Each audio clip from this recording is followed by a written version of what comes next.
ये नंबर क्या भाई? किस बात का नंबर?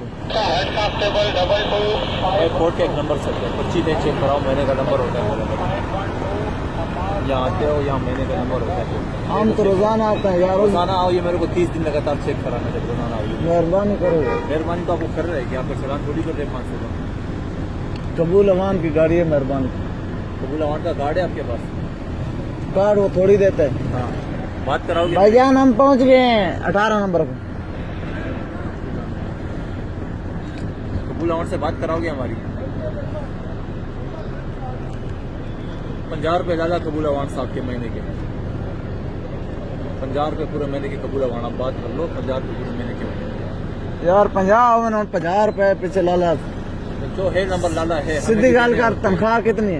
तनख्वाह को छोड़ गोली मार, तनख्वाह तो से फिर यार 50 रुपए के पीछे आप। हाँ, यार भी देने होते, ऐसी कोई बात नहीं। किसे देने होते हैं यार? हमें भी जो बड़े अफसर हमारे बेटे थे, ऐसी नहीं पल रहे वो, इसलिए गाड़ी में अफसर अभी 50 रुपए पीछे गाड़ियों पे जुल्म हो रहे हैं। 50 रुपये नहीं लिया है ये। 50 बन के जाके 3000 रुपये लेते।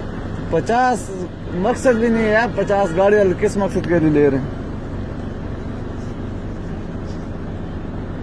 ये पर्ची रखना, 30 दिन मेरे को बताना, आप रोज आओ। सही है? सही।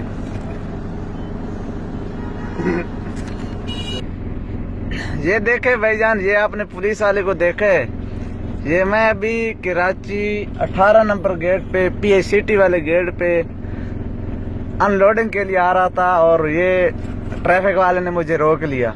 इसकी बातें सारी आपने सुन तो ली होंगी जी। कह रहा था कि बड़े हमारे अफसर बैठे हैं, उनके लिए हमने 50 इकट्ठे करने होते हैं और जाके 3000 बनता है। तो इनसे पूछना चाहिए कि अफसरों की तनख्वाह कितनी है। लाख रुपए वो तनख्वाह ले रहे हैं और ये गरीब आवाम से, ये ड्राइवरों से ये 50 रुपए इकट्ठे कर रहे हैं। ये इनकी हालत है। हमारी हुकूमत के आगे गुजारिश है और आला अफसरान से कि ये करप्शन ख़त्म की जाए। Thank you.